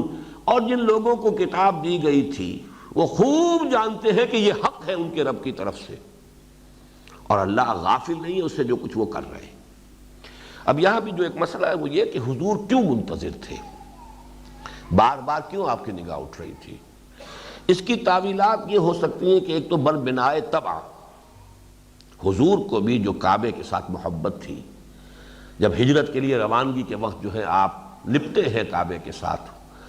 آپ نے فرمایا اے کعبہ مجھے تجھ سے بڑی محبت ہے لیکن کیا کروں، یہاں کے لوگ مجھے رہنے نہیں دے رہے. تو آپ پر شاک گزر رہی تھی یہ کعبے کی مفارقت جس کو کہنا چاہیے. تو اب یہ کہ وہ آپ کی محبت طبعی محبت، یہ طبعی محبت نسلی بھی ہو سکتی ہے، آخر طبع انسانی ہے. اگر ایک آپ کے شیرخوار بچے کا عالم نزع جو تھا اس کے اندر آپ کی آنکھوں سے آنسو آ گئے تھے تو یہ کوئی منافی نہیں ہے، یہ طبع بشری ہے، یہ ایک فطرت انسانی ہے. تو خود اس کے ساتھ وہ ایک محبت، پھر یہ محبت اس علم کی بنیاد پر بھی کہ آپ کو معلوم ہے. یہ ہو سکتا ہے کہ پورا کا پورا معاملہ، جیسا کہ ہم جو ہے جانتے ہیں کہ انبیاء کے علم کا معاملہ جو ہے وہ ہمارے محدود پیمانوں سے اس کو ناپا تولا نہیں جا سکتا. حضور کے علم میں ہو کہ اصل یہی ہے اور تحویل ہونی ہے، بس صرف ایک انتظار کی کیفیت ہے. تو یہ دونوں چیزیں، دونوں امکانات موجود ہیں کہ جس کی بنا پر بار بار آپ کی نگاہ اٹھتی تھی کہ کب وہ حکم آئے، کب فیصلہ آئے، کب اللہ کی طرف سے آیات نازل ہو اور ہم اپنا رخ جو ہے مسجد حرام کی طرف کر دیں۔ قد نرى تقلب وجهك في السماء فلنولينك قبلة ترضاها، اس میں بھی بڑی عنایت ہے، جو آپ کو پسند ہے، جس سے آپ راضی ہیں۔ فول وجهك شطر المسجد الحرام، تو اب پھیر دیجئے اپنے چہرے کو مسجد حرام کے رخ پر۔ وحیث ما کنتم، اور یہ صرف محمد کے لیے نہیں ہے حکم، اے امت صلی اللہ علیہ وسلم، اے امت محمد، فمن حیث ما کنتم فولوا وجوہکم شطرہ، اب یہ مستقل ہے ابد الآباد تک کے لیے، جہاں کہیں بھی تم ہو، مشرق میں ہو، مغرب میں ہو، شمال میں ہو، جنوب میں ہو، ایشیا میں ہو، یورپ میں ہو، امریکہ میں ہو، کہیں ہو، اپنا رخ تمہیں کرنا ہے اسی مسجد حرام کی طرف۔ وَإِنَّ الَّذِينَ أُوتُوا الْكِتَابَ لَيَعْلَمُونَ أَنَّهُ الْحَقُّ مِنْ رَبِّهِمْ، اس پر میں بار بار حوالہ دے چکا ہوں، مولانا فرائی رحمۃ اللہ علیہ کی کتاب الرأی الصحیح فی من هو الذبیح، اور جس کا ترجمہ کیا مولانا اصلاحی صاحب نے، ذبیح کون ہے کے عنوان سے وہ چھپی تھی کتاب، اب بھی کہیں مل سکتی ہے۔ اس میں ثابت کر دیا ہے کہ تورات سے بھی یہی پتہ چلتا ہے کہ اصل قدیم قبلہ یہی ہے۔ قرآن تو صراحت سے کہتا ہے ان اول بیت وضع للناس للذی ببکۃ مبارکا وہدی للعالمین، تو پہلا گھر ہے جو بنا ہے، لہذا ہمیشہ سے قبلہ وہی ہے، قبلہ اول وہی ہے۔ یہ ہمارے ہاں قبلہ اول جو ہے کہہ دیا جاتا ہے کبھی مسجد اقصیٰ کو، یہ بات غلط ہے۔ مسجد اقصیٰ کہہ لیجئے، یروشلم کہہ لیجئے، جو بھی ہیکل سلیمانی کہیے، ٹیمپل آف سولومن، اس کی تو تعبیر ہوئی ہے حضرت ابراہیم علیہ السلام کے بعد کم سے کم 600 سال کے بعد۔ تو یہ تو معاملہ یوں سمجھیے کہ بہت ہی بعد کی شے ہے۔ تو حضرت ابراہیم بھی معمار ثانی ہے اس کعبے کے۔ یہ کعبہ کا تو میں نے جیسا کہ وضاحت سے عرض کر چکا ہوں، حضرت آدم اور حضرت شیس وہ باپ بیٹا در حقیقت اس کے اصل معمار اول ہے۔ حضرت ابراہیم اور حضرت اسماعیل یہ باپ بیٹا اس کے معمار ثانی ہے۔ تو یہ کہ اہل کتاب اس سے واقف ہیں، ان کے علماء جانتے تھے۔ وہ جب وہ اپنا جو وہ صحرا کے اندر جب صحرا نوردی کر رہے تھے صحرائے تیہ میں، تب بھی اپنا خیمہ جو عبادت گاہ قربان گاہ کا خیمہ ایسے لگاتے تھے کہ اس کا رخ جو ہے وہ جنوب کی طرف ہوتا تھا، خانہ کعبہ کی طرف ہوتا تھا۔ اور حضرت موسیٰ کے تذکرے میں قرآن مجید سے جو ہمیں ثبوت ملتا ہے وَجْعَلُوا بُيُوتَكُمْ قِبْلَةً، اپنے گھر ہی قبلہ رخ بنا لو۔ تو مسجدیں تو نہیں بنا سکتے، آل فرعون جو ہے وہ تمہارے لیے رکاوٹ بنیں گے، رکاوٹ ڈالیں گے، اپنے گھر ہی قبلہ رخ بناؤ۔ لیکن بہرحال نماز قائم رکھو، چاہے گھروں کے اندر کرو۔ جیسے حضور بہت عرصے تک مکے میں وہ دار ارقم کے اندر نماز ادا کرتے رہے باجماعت مسلمانوں کے ساتھ، خانہ کعبہ میں آ کے نماز ادا کرنا ممکن نہیں تھا۔ بہرحال اس کو ذہن میں رکھیے کہ یہ لوگ خوب جانتے ہیں کہ یہ حق ہے، انہ الحق من ربہم وما اللہ بغافل عما یعملون، یعنی یہ جو مخالفانہ پروپیگنڈا کر رہے ہیں، جو طوفان انہوں نے اٹھا دیا ہے، اللہ کو خوب معلوم ہے، وہ بھی جانتے ہیں کہ اصل حقیقت یہی ہے، اصل قبلہ یہی ہے، قدیم قبلہ یہی ہے۔ یہ تو عارضی تھا ایک قبلہ کے جو بنا تھا یروشلم کا، لیکن یہ کہ یہ اب اگر وہ اس کی مخالفت کر رہے ہیں، جانتے بوجھتے کر رہے ہیں، تو اللہ تعالیٰ ان کی ان تمام حرکتوں سے ناواقف نہیں ہے۔ وَلَئِنْ أَتَيْتَ الَّذِينَ أُوتُوا الْكِتَابَ بِكُلِّ آیَةٍ مَا تَبِعُوا قِبْلَتَكَ، اور اے نبی چاہے آپ تمام دلائل پیش کر دیں ان اہل کتاب کو جن کو کتاب دی گئی تھی، تمام نشانیاں پیش کر دیں، یہ آپ کے قبلے کی پیروی کرنے والے نہیں ہیں۔ یہ ہم پہلے بھی پڑھ چکے ہیں، آیت آ چکی ہے لن ترضى عنك اليهود ولا النصارى حتى تتبع ملتهم۔ اے نبی آپ کتنی ہی پیمپرنگ فرما لیں، کتنی ہی ان کے ساتھ جو ہے وہ مدارات کا رویہ اختیار کر لیں، یہ کبھی راضی نہیں ہوں گے یہ یہود اور نصارہ آپ سے، جب تک کہ آپ ان کی ملت کی پیروی نہیں کریں گے، ان کے تابع نہیں ہوں گے، نہیں مانیں گے۔ وہی بات یہاں ہے وَلَئِنْ أَتَيْتَ الَّذِينَ أُوتُوا الْكِتَابَ بِكُلِّ آیَةٍ مَا تَبِعُوا قِبْلَتَكَ وَمَا أَنْتَ بِتَابِعٍ قِبْلَتَهُمْ، اور نہ ہی آپ ہیں پیروی کرنے والے ان کے قبلے کی۔ کیوں؟ اس لیے کہ یہ حق آپ کے اوپر اللہ تعالیٰ کی طرف سے منکشف ہو چکا، اللہ کا حکم آ چکا، اب آپ اس کی پیروی کرنا آپ کے لیے کوئی امکان نہیں۔ وَمَا بَعْضُهُمْ بِتَابِعٍ قِبْلَةَ بَعْضٍ، اور نہ وہ ایک دوسرے کے، ان میں سے بعض پیروی کرنے والے ہیں بعض کے قبلے کی۔ اس کی وضاحت میں پہلے کر چکا ہوں کہ اگرچہ یروشلم شہر کی حیثیت سے اور ہیکل سلیمانی اس عمارت کی حیثیت سے یہود اور نصارہ دونوں کے لیے متبرک تھا، لیکن یہ ہے کہ اس کے بھی شرقی اور غربی کونے کے اندر ان کے قبلے کا اختلاف تھا، کیونکہ حضرت مریم نے جو اعتکاف کیا تھا مکاناً شرقیہ، اور وہاں پر جو ہے ان کا جو معاملہ ہوا ہے فرشتے کے ساتھ جو سورہ مریم کے اندر جس کا تذکرہ موجود ہے، لہذا عیسائی وہ شرقی گوشے کو اپنا قبلہ مانتے ہیں ہیکل کے، اور یہودی غربی کو جو اس کا گوشہ ہے اسے اپنا قبلہ مانتے ہیں۔ اب ظاہر بات ہے کہ دوسرے شہروں سے تو اس میں فرق نظر نہیں آئے گا، لیکن جب عین وہ ہیکل میں ہوں گے تب تو زمین و آسمان کا فرق ہو جائے گا نا۔ یہ جو معاملہ ہے کہ ہم خانہ کعبہ میں جب پہنچے ہوتے ہیں مسجد حرام میں تو سب کا رخ جو ہے وہ اسی بیت اللہ کی طرف ہے، سرکل ہے، ایک سرکل ہے، پھر دوسرا سرکل ہے، پھر تیسرا سرکل ہے جو، لیکن وہاں تو یہ نہیں ہوگا، یہودیوں کا رخ ہوگا غربی گوشے کی طرف جانب غرب، عیسائیوں کا رخ ہوگا شرقی گوشے کی طرف، تو عین ہیکل میں تو ان کے قبلے جدا ہو گئے۔ چاہے یورپ سے اگر کوئی وہ عبادت کریں گے تو یروشلم تو ایک ہی ڈائریکشن ہے، اس کے وہ ہیکل کا مشرق اور ہیکل کا مغرب، فاصلے سے تو اس میں کوئی فرق نظر نہیں آئے گا، لیکن عین جب ہیکل میں ہوں گے، اور ہیکل اب بننے والا ہے، بن کر رہے گا، یہ تھرڈ ٹیمپل اسے وہ کہتے ہیں، اب تھرڈ ٹیمپل اس کی کنسٹرکشن اب ہونے والی ہے۔ پہلا ٹیمپل وہ تھا کہ جو بنایا تھا حضرت سلیمان نے علیہ السلام، جس کو کہ پھر برباد کیا اور منہدم کیا اور ریز ٹو دی گراؤنڈ کی حد تک جو ہے وہ نبوکدنضر نے کیا۔ سیکنڈ ٹیمپل اس کے بعد پھر بنا ہے حضرت عزیر علیہ السلام کے زمانے میں، وہ سیکنڈ ٹیمپل تھا، اسے گرایا ٹائٹس رومی نے سن 70 عیسوی میں۔ اب یہ تھرڈ ٹیمپل ہوگا، سن 70 عیسوی سے لے کر 1924 برس ہو چکے ہیں، ان کا وہ ہیکل سلیمانی زمیں بوس ہے۔ اب تھرڈ ٹیمپل، اب جب اسرائیلی ریاست بن گئی، یروشلم پر قبضہ مستحکم ہو گیا، اب سارے عرب ممالک جو ہے ان سے صلح کر رہے ہیں، اب ان کے لیے کوئی رکاوٹ نہیں، وہ اب یروشلم کے اندر مسجد اقصیٰ وہ کسی بہانے سے گرا دیں گے، کوئی آرٹیفیشل زلزلہ لے آئیں گے، کوئی جنونی تھے انہوں نے آگ لگا دی، ہم کیا کریں؟ ایک جنونی تھا جس نے کہ مسجد خلیل میں گھس کر کتنے افراد کو جو ہے ہلاک کر دیا، شہید کر دیا، ایسے ہی کوئی جنونی آ گیا تھا، ایک مرتبہ پہلے آگ لگا دی تھی، کوئی فینیٹکس ہے، فنڈامنٹلسٹ ہے، انہوں نے یہ کام کر دیا، گرا دیا ہے، کوئی دھماکہ کر دیا ہے۔ بہرحال اس کے لیے بہانہ تراشنا کوئی مشکل کام نہیں ہے، وہ کام اب انہیں کرنا ہے، اور جہاں تک مجھے اندازہ ہے میکسیمم 2-2.5 سال کا وقفہ ہے اس میں، اس کے بعد یہ بالفعل کام ہونا ہے۔ Third temple is to be built, لیکن اس ٹیمپل میں جب جائیں گے یہودی اور عیسائی، اب ان کا اتحاد ہے اس وقت، وہاں ان کے قبلے کا فرق ہو جائے گا،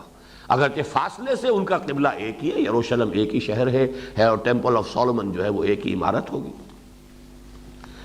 وَلَئِنِ اتَّبَعْتَ أَهْوَاءَهُم مِّن بَعْدِ مَا جَاءَكَ مِنَ الْعِلْمِ إِنَّكَ إِذًا لَّمِنَ الظَّالِمِينَ،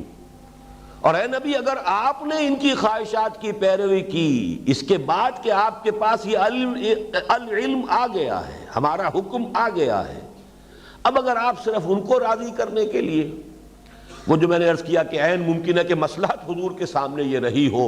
اور آپ کا اجتہاد اگر یہ تھا تو اس کا ایک امکانی جو ہے اس اجتہاد کی بنیاد یہ ہو سکتی ہے کہ یہودیوں کے ساتھ معاملہ ابھی ایسا کیا جائے کہ کوئی ڈائریکٹ کنفرنٹیشن ان سے شروع نہ ہو، اب اس کو پس منظر میں رکھیے۔ وَلَئِنِ اتَّبَعْتَ أَهْوَاءَهُم مِّن بَعْدِ مَا جَاءَكَ مِنَ الْعِلْمِ، اے نبی اگر آپ نے پیروی کی ان کی خواہشات کی اس کے بعد کہ جب کہ یہ العلم آپ کے پاس پہنچ چکا ہے، إِنَّكَ إِذًا لَّمِنَ الظَّالِمِينَ، تو پھر آپ خود ظالموں میں سے ہو جائیں گے، معاذ اللہ، اللہ کے حکم کی نافرمانی کریں گے۔ مصلحت اگر تھی بھی تو اس وقت تک کے لیے ٹھیک تھی جب تک کہ اللہ کی طرف سے حکم نہیں آیا، شراب کا پینا تھا اس وقت تک کے لیے کنڈول ہو جائے گا جب تک کہ اس کی آخری حرمت کا حکم نہیں آیا، اب اس کے بعد کوئی حکم اگر شراب پیتا ہے تو وہ مجرم ہے، وہ گناہ گار ہے، اسے اس کی سزا ملے گی۔ اس اعتبار سے اب یہ دیکھیے الفاظ سخت ہے، لیکن حضور کے ساتھ خطاب میں یہ الفاظ کی سختی کیوں آ رہی ہے؟ اصل مخاطب وہ مسلمان ہیں، اگر تمہیں اب ایمان ہے اللہ پر اور اگر تمہارا یقین ہے کہ محمد اللہ کے رسول ہے اور یہ قرآن اللہ کی طرف سے نازل ہو رہا ہے، تو اب اگر اس کے باوجود وہ تمہاری خواہشات کی پیروی کریں گے تو وہ تو گویا کہ خود اللہ کے نافرمانوں میں شامل ہوئے ہیں۔ إِنَّكَ إِذًا لَّمِنَ الظَّالِمِينَ، اب ان کے لیے یہ قطعاً ممکن نہیں۔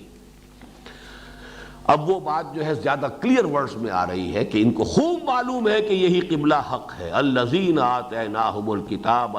یعرفونہ کما یعرفون ابناءہم،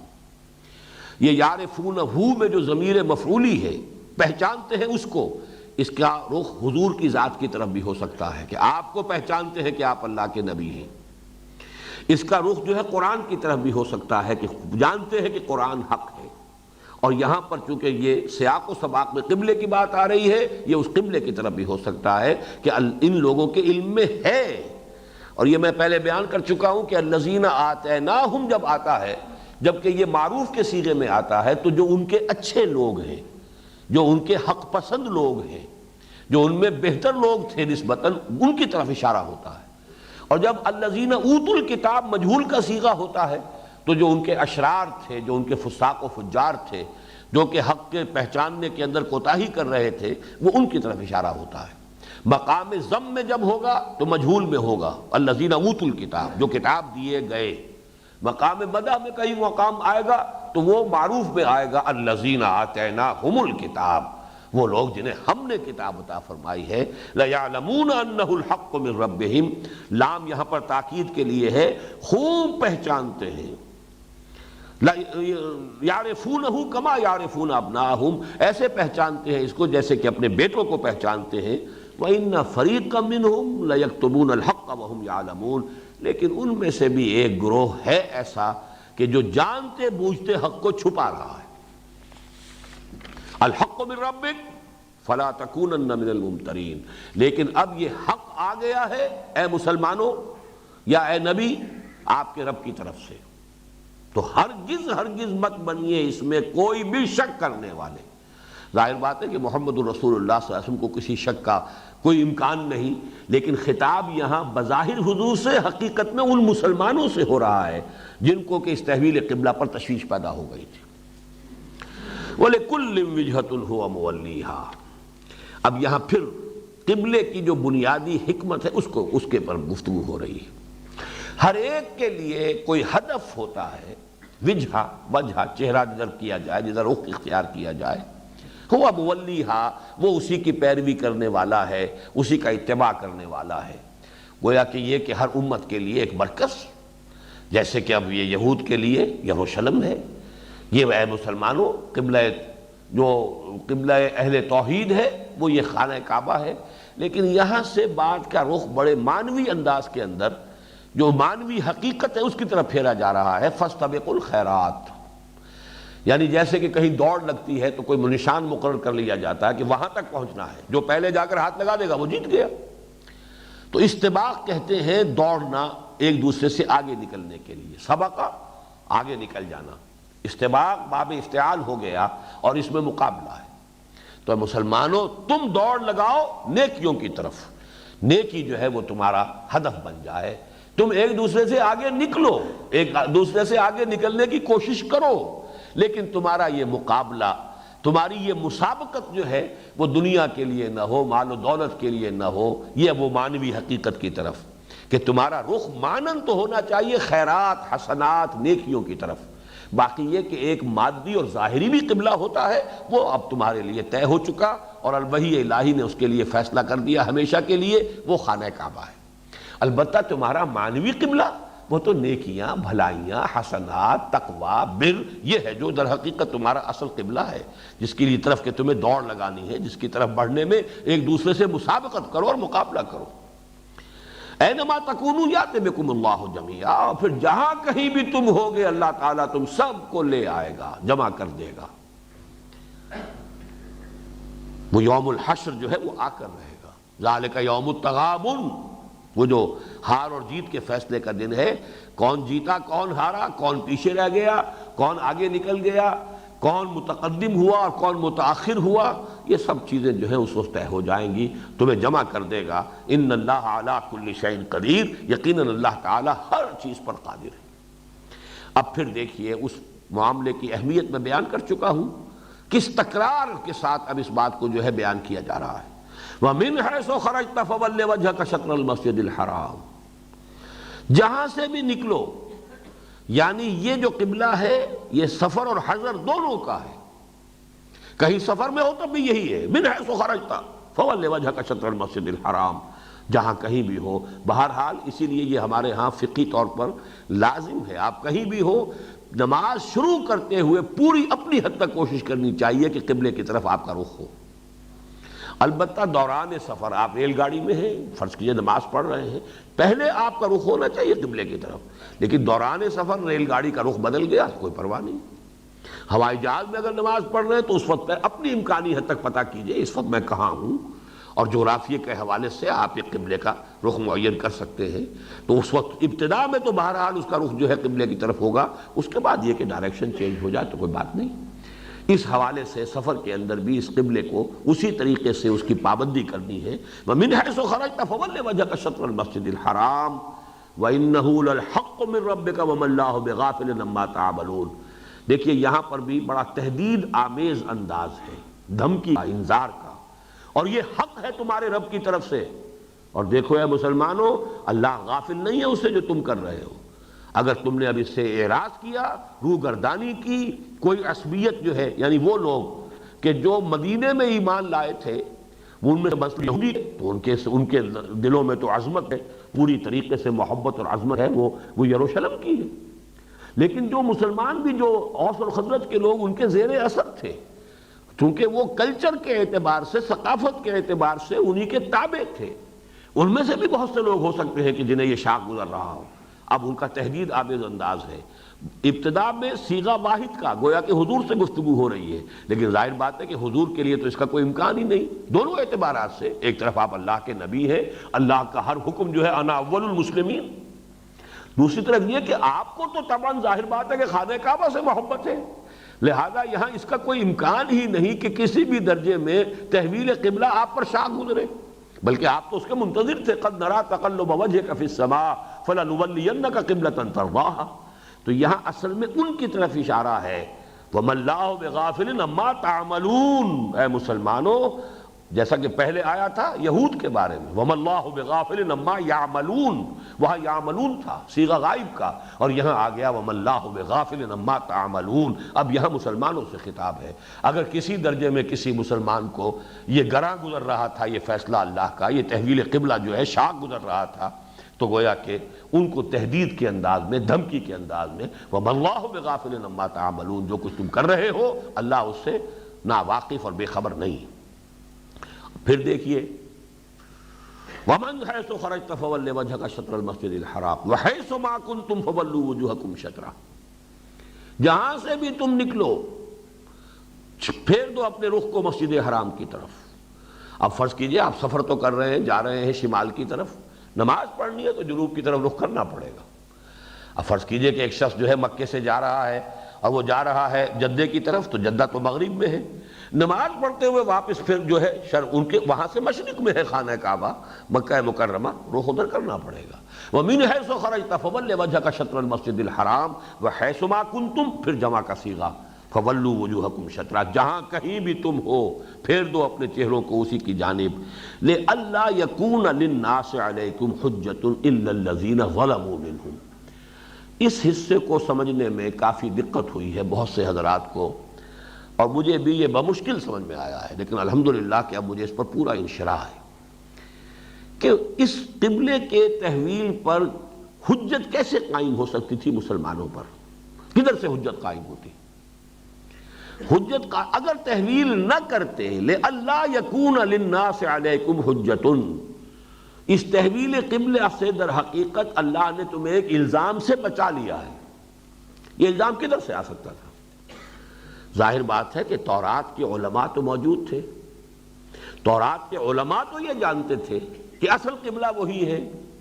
اگر محمد الرسول اللہ صلی اللہ علیہ وسلم اسے اختیار نہ کرتے، اللہ نے وہی قبلہ مسلمانوں کے لیے مقرر نہ کیا ہوتا، تو یہ الزام ہوتا مسلمانوں کے اوپر کہ تم نے کسی مصلحت کی وجہ سے، یا یہ کہ صرف اپنی کسی اسٹریٹجی کو سامنے رکھتے ہوئے تم نے اصل جو حق ہے اس کو چھپایا اور اصل حق کی پیروی نہیں کی، بلکہ لوگوں کی جو بھی سینسٹیوٹیز ہیں ان کو اتنی اہمیت دی کہ تم نے حق سے اعراض کیا۔ میں اس کی ایک مثال آپ کو دیتا ہوں۔ ہمارے ملک میں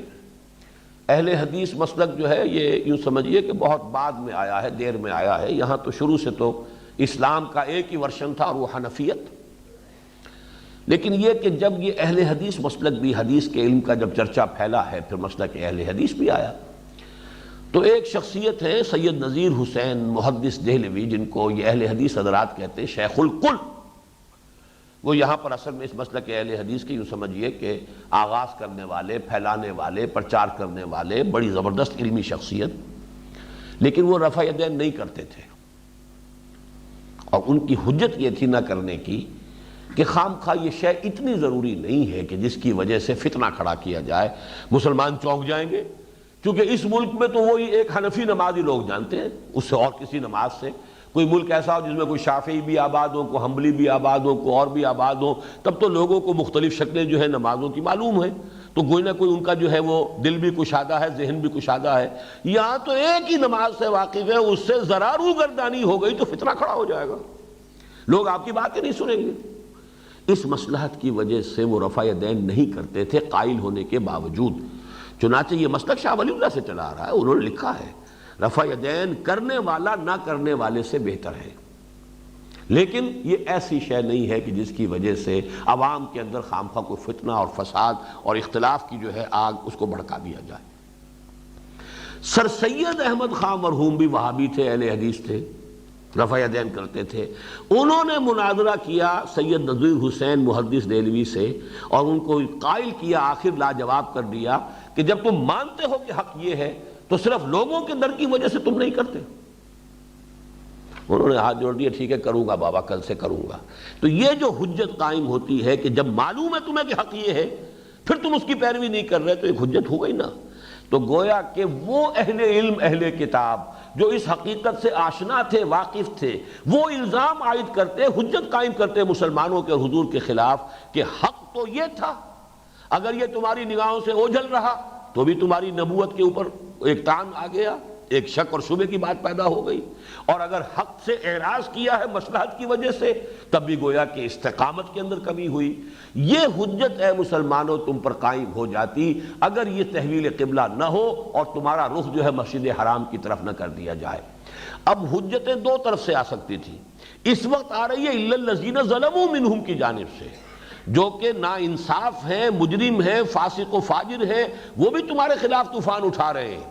کہ یہ کیسا دین ہوا کہ جس کا کہ قبلہ ہی معین نہیں، 16 مہینے یہ شمال کی طرف رخ کر کے نماز پڑھتے رہے، اب ان کا جو ہے پتہ چلا انہیں کہ قبلہ یہ ہے، ادھر رخ کیا ہے۔ تو یہ بھی ایک حجت ہے، لیکن یہ حجت قائم کرنے والے فاسق اور فاجر اور ظالم لوگ ہیں، اور اگر یہ تحویل قبلہ نہ ہوتی تو ان کے اہل حق جو ہے ان کی طرف سے، جو حقائق سے باخبر ہے، ان کی طرف سے حجت قائم ہوتی کہ کیسے ہوئے یہ آخری نبی اور آخری رسول، اور ان پر بھی یہ بات منکشف نہیں ہوئی، اور انہوں نے بھی اصل حقیقت کی طرف جو ہے وہ لوگوں کو جو ہے وہ متوجہ نہیں کیا۔ یہ گویا کہ تان ہوتا تم پر، تمہارے خلاف اور نبوت محمدی کے خلاف ان لوگوں کا کہ جو حقیقت سے آگاہ ہے۔ لے اللہ، یہ ہم نے حکم اس لیے دیا، قبلے کی یہ تحویل اس لیے کر دی، لے اللہ یکون للناس علیکم حجت، تاکہ لوگوں کو تمہارے خلاف کوئی حجت ان کو باقی نہ رہے، تم پر اعتراض کرنے کے لیے کوئی بنیاد ان کے پاس باقی نہ رہے۔ الا الذین ظلموا منہم، ہاں رہ گئے دوسرے لوگ جو ظالم ہیں، فاسق ہیں، فاجر ہیں، اور وہ بے پرکی اڑانے والے ہیں، جن کا کوئی اعتبار نہیں، جن کی کوئی ثقاہت نہیں، جن کا کوئی جو ہے معاشرے کے اندر بھی ظاہر بات ہے کہ لوگ جانتے ہیں کہ کون کیا ہے، ان کی بات کی پرواہ نہ کرو، ان باتوں کو تو نظر انداز کر دو۔ لیکن یہ کہ اگر یہ قبلے کی طرف، اگر بیت المسجد حرام کی طرف یہ تحویل قبلہ نہ کی جاتی تو ان کے اہل حق کی طرف سے تمہارے خلاف حجت قائم ہوتی۔ فلا تخشوہم واخشونی، تو اب وہ جو ظالم ہیں ان کے لوگ فاسق اور فاجر ہیں، ان سے مسلمانوں تم بالکل نہ گھبراؤ، مت ڈرو، واخشونی، خشیت اختیار کرو میری، خوف ہونا چاہیے میری پکڑ کا، میرے محاسبے کا۔ وَلِأُتِمَّ نِعْمَتِي عَلَيْكُمْ، اور یہ در حقیقت تحویل قبلہ اب اس اتمام نعمت کے لیے ہے جو تم پر ہونے والا ہے۔ تمہیں اب یہ یہاں گویا کہ جو ابتدا میں مضمون آیا تھا کہ یہ تحویل قبلہ علامت ہے تحویل امامت کی، جس منصب امامت پر نسل ابراہیمی کی وہ شاخ فائز رہی ہے 2000 برس تک، در حقیقت تحویل قبلہ اس بات کی علامت ہے کہ اب اس منصب پر تم فائز کیے جا رہے ہو، تمہارا یہ جو مرکز ہے روحانی اور دینی وہ اب اہل توحید کا ہمیشہ کے لیے اب یہ ہے کہ جو مرکز ہوگا اور قبلہ رہے گا، اور یہ در حقیقت وَلِأُتِمَّ نِعْمَتِي عَلَيْكُمْ، تاکہ میں اپنی نعمت کا تم پر اتمام فرماؤں، نعمت ہدایت کا اتمام ہو، نور ہدایت جو ہے تم پر کاملتاً اتار دیا جائے، شریعت کی تکمیل ہو جائے، دین کی تکمیل ہو جائے۔ یوں نوٹ کیجئے کہ وہ آیت کے جو پھر نازل ہوئی ہے تقریباً 8 سال بعد، کہ جو سورہ مائدہ میں ہے الَّيَوْمَ أَكْمَلْتُ لَكُمْ دِينَكُمْ وَأَتْمَمْتُ عَلَيْكُمْ نِعْمَتِي وَرَضِيتُ لَكُمُ الْإِسْلَامَ دِينًا، آج کے دن میں نے تم پر اپنے دین کی تکمیل کر دی، اپنی نعمت کا اتمام فرما دیا، اب تمہارے لیے ہمیشہ ہمیش کے لیے اسلام کو دین کی حیثیت سے پسند کر لیا، ایکنالج کر لیا، ریکگنائز کر لیا، رضیت لکم الاسلام دینا۔ تو یہ اتمام نعمت کے لیے در حقیقت، اور جس منصب پر تم فائز کیے جا رہے ہو ہمیشہ کے لیے، شہادت علی الناس کا وہ فریضہ جو در حقیقت محمد رسول اللہ کا ہے صلی اللہ علیہ وسلم، اس لیے کہ تمام انسانوں کی طرف نبی اور رسول بنا کر بھیجے گئے ہیں محمد صلی اللہ علیہ وسلم، لیکن ہماری حکمت یہ ہوئی کہ انہوں نے حجت قائم کر دی تم پر، دین کی تبلیغ کا حق ادا کر دیا تم پر، اپنے قول سے بھی اپنے عمل سے بھی، اور نہ صرف انفرادی بلکہ اجتماعی سطح پر بھی دین کو قائم کر کے اس کا ایک نمونہ جو ہے دکھا دیا۔ اب یہی کام تمہیں کرنا ہے ہمیشہ ہمیش کے لیے، قیامت تک کے لیے، پوری نوع انسانی کے ضمن میں، وَلِأُتِمَّ نِعْمَتِي عَلَيْكُمْ وَلَعَلَّكُمْ تَهْتَدُونَ، اور تاکہ تم پورے طور پر ہدایت یافتہ ہو جاؤ۔ کبھی کبھی فعل جو ہے وہ اس کا اپنے انتہائی مفہوم، تاکہ تمہاری ہدایت کامل ہو جائے، تم اپنی اصل منزل مقصود اور منزل مراد تک پہنچ جاؤ۔ اور ہدایت جیسا کہ میں نے بار بار عرض کیا ہے، ہدایت کوئی راستہ بتا دینا بھی اس کا مفہوم ہے، راستہ پہ چلانا بھی مفہوم ہے، اور منزل تک پہنچا دینا بھی اس کا مفہوم ہے۔ وَلَعَلَّكُمْ تَهْتَدُونَ، اور تاکہ تم ہدایت تامہ اور ہدایت کاملہ سے سرفراز ہو جاؤ۔ اب پھر دیکھیے کما آیا، جیسے وہاں فرمایا تھا كَذَلِكَ جَعَلْنَاكُمْ أُمَّةً وَسَطًا لِتَكُونُوا شُهَدَاءَ عَلَى النَّاسِ، یہ کاف گویا کہ ایک تشبیہ کے لیے آ رہا، کس لیے کہ یہ جو قبلے کی تحویل اب ہونے والی ہے، سَيَقُولُ السُّفَهَاءُ مِنَ النَّاسِ مَا وَلَّاهُمْ عَنْ قِبْلَتِهِمُ الَّتِي كَانُوا عَلَيْهَا قُلْ لِلَّهِ الْمَشْرِقُ وَالْمَغْرِبُ يَهْدِي مَن يَشَاءُ إِلَىٰ صِرَاطٍ مُسْتَقِيمٍ وَكَذَلِكَ جَعَلْنَاكُمْ، اس کے ساتھ جوڑ ملائیے كَمَا أَرْسَلْنَا فِيكُمْ، جیسے کہ ہم نے بھیج دیا ہے تم میں، رسولا منکم، ایک رسول صلی اللہ علیہ وسلم تم ہی میں سے، یتلو علیکم آیاتنا۔ اب یہ در حقیقت جوڑ ملا لیجئے، یہ چونکہ میں نے 4 رکوعوں کو مضمون کے اعتبار سے ایک وحدت قرار دیا، تحویلی 4 رکوع۔ پہلا اس کا رکوع 15واں ہے، جس میں وہ دعا آئی ہے حضرت ابراہیم حضرت اسماعیل علیہ السلام کی، ربنا وابعث فیہم رسولا منہم یتلو علیہم آیاتک ویعلمہم الکتاب والحکمت ویزکیہم۔ پروردگار، ہماری جو نسل یہاں آباد ہو رہی ہے، پروردگار اس میں اپنا ایک رسول مبعوث کی جو ہو انہی میں سے، اجنبیت کا کوئی پردہ حائل نہ ہو، انہی میں سے ہو، اور وہ انہیں تیری آیات سنائے، اور انہیں کتاب اور حکمت کی تعلیم دے، اور انہیں ان کا تزکیہ کرے۔ اب اس دعا کا یہ ظہور ہو گیا کہ در حقیقت بعثت محمدی صلی اللہ علیہ وسلم، دعائے ابراہیم و اسماعیل جو ہے اس کی منظوری اور اس کا جو ہے اس کا ظہور عالم واقعہ میں ہو رہا ہے۔ کما ارسلنا فیکم رسولا منکم، جیسے کہ ہم نے بھیج دیا ایک رسول تم میں، تم ہی میں سے، یتلو علیکم آیاتنا، تمہیں پڑھ کر سناتا ہے ہماری آیات، وَيُزَكِّيكُمْ، اور تمہارا تزکیہ کرتا ہے۔ ویسے تو یہ بات کئی مرتبہ جو ہے بیان میں آ چکی ہے، لیکن یہاں پھر چونکہ اب یہ مقام ہے، نوٹ کر لیجئے، اس دعا کے الفاظ میں جو ترتیب ہے اور یہ اجابت دعا کے لیے جو آیت آئی ہے اس میں جو ترتیب ہے اس میں تھوڑا سا فرق ہے۔ وہاں تزکیہ آخری شے ہے، یہاں تزکیہ نمبر 2 ہے، اور آخری شے تعلیم حکمت ہے۔ یہ آپ دیکھ رہے ہوں گے ہماری آج کل یہاں ایک خصوصی تنظیم اسلامی کی تربیت گاہ ہو رہی ہے، تعلیم حکمت، مسائل حکمت، یہ مسائل تصوف، یہ تیرا بیان غالب، تجھے ہم ولی سمجھتے جو نہ بادہ خار ہوتا۔ تو یہ نوٹ کیجئے کہ یہ تصوف اور فلسفہ جو اصل میں فکر انسانی اور ذہن انسانی کی جو بلند ترین منزلیں ہیں وہ در حقیقت ان سطحوں پر زیر بحث آتی ہیں۔ وہ مسائل حکمت آج ہم خاص طور پر ان دنوں میں ان کے بارے میں کچھ گفتگو کر رہے ہیں۔ تو اصل نوٹ یہ کیجئے کہ 3 جگہ قرآن مجید میں جب یہ مضمون آیا ہے اللہ تعالیٰ کی طرف سے، تو تینوں جگہ پر حکمت آخر میں آیا ہے، جیسا کہ یہاں ہے وَيُعَلِّمُهُمُ الْكِتَابَ وَالْحِكْمَةَ۔ اگرچہ حضرت ابراہیم، حضرت اسماعیل نے اس کو آخری شے رکھا ہے، تزکیہ کو، اور یہی بات آج بھی آپ فرق محسوس کریں گے۔ ہمارے ہاں جو عام طور پر تصوف کے حلقے ہیں، ان کے ہاں اصل مطلوب و مقصود شے جو ہے وہ تزکیہ ہے، جبکہ اصل میں تزکیہ بنیاد ہے، جڑ ہے، وہ تو تمہید ہے، مقدمہ ہے۔ تزکیہ ہو گیا ہو تب علم مفید ہے، اگر تزکیہ نہیں ہوا تو تعلیم اعلیٰ سے اعلیٰ بھی انسان نے حاصل کر لی، اس تعلیم کو بھی دنیا کمانے کا ذریعہ بنائے گا۔ علم را بر تن زنی مارے بود، علم را بر دل زنی یارے بود۔ علم جو ہے انسان کو حاصل ہو، لیکن پہلے تزکیہ ہو چکا ہو تب وہ علم مفید ہوگا۔ اور اگر تزکیہ نہیں، تزکیہ سے مراد کیا ہے؟ Purity of intentions. آپ کی نیتیں اگر درست نہیں، مقصود و مطلوب کے درجے میں دنیا ہے، مال و دولت ہے، حیثیت ہے، وجاہت ہے، اقتدار ہے، طاقت ہے، یا یہ کہ شہرت ہے، اگر ان میں سے کوئی چیز مقصود و مطلوب کے درجے میں ہے اور آپ علم حاصل کر رہے ہیں، تو اس علم کو بھی انہی چیزوں کے لیے ذریعہ بنائیں گے اس کے حصول کا۔ یہ گویا کہ سانپ بن کر یہ علم ڈسے گا۔ در حقیقت علم جو ہے تزکیے کے بعد جو علم حاصل ہوا ہو، پیورٹی آف انٹینشنز، انما الاعمال بالنیات۔ اسی لیے تقریباً تمام محدثین نے جو مجموعے مرتب کیے احادیث کے، پہلے یہ حدیث لاتے ہیں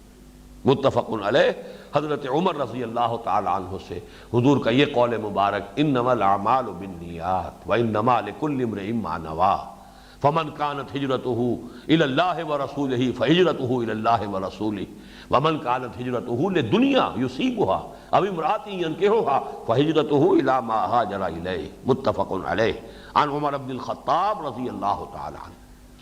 پہلی شے یہ ہے نیت درست ہو، مطلوب و مقصود صحیح ہو جائے، سوائے آخرت کی فلاح اور اللہ کی رضا کے مقصود کے درجے میں کوئی شے نہ رہے۔ اگر کوئی اور شے جو ہے وہ مقصود کے درجے میں ہے تو پھر وہ در حقیقت وہ سارا علم اور فضل اور ساری اس لیاقت اور فطانت اور ذہانت اور صلاحیت، یہ سب کے سب انسان کے لیے علم را بر تنزنی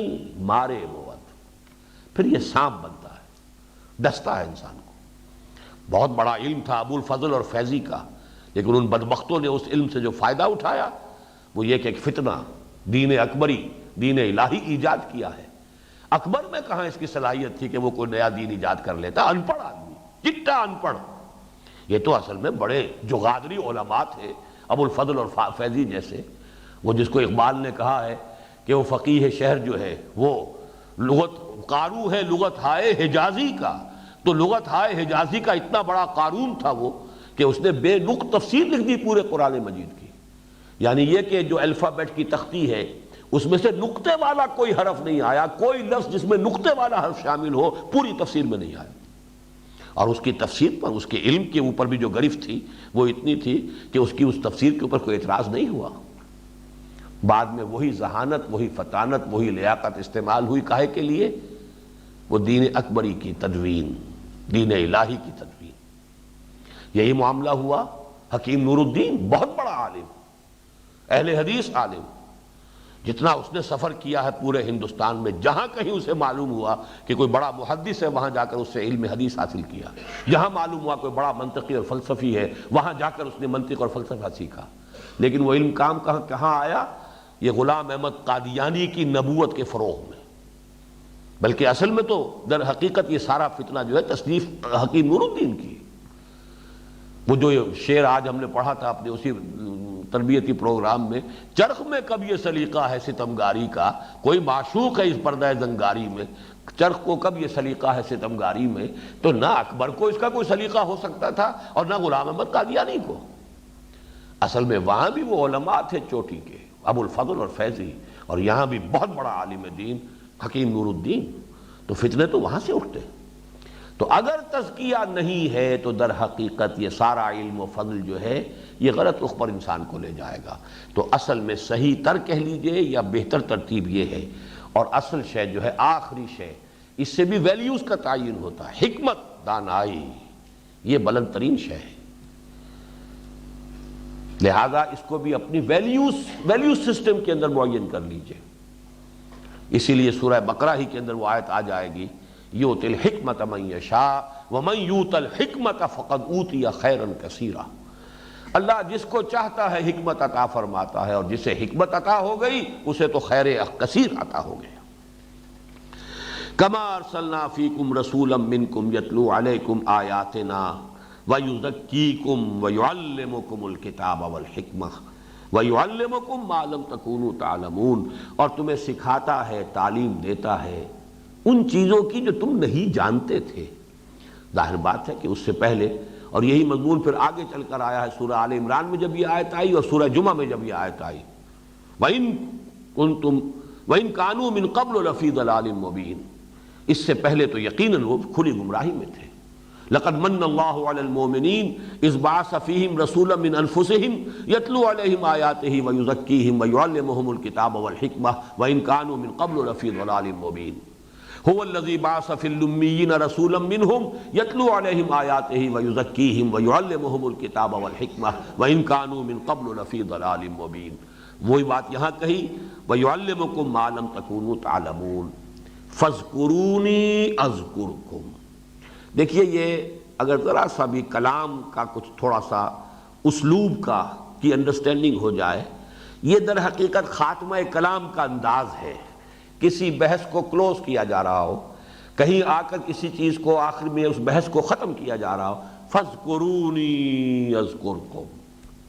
یہ خاتمہ کلام ہے۔ پس تم مجھے یاد رکھو، میں تمہیں یاد رکھوں گا۔ بہت اہم بات ہے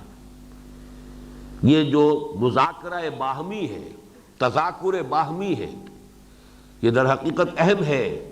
اس اعتبار سے کہ یہ بائی لیٹرل ریلیشن شپ جو ہے اللہ کے اور بندے کے مابین، اس کا ایک عظیم مظہر یہ بھی ہے۔ تم اللہ کی طرف آؤ گے، اللہ تمہاری طرف آئے گا۔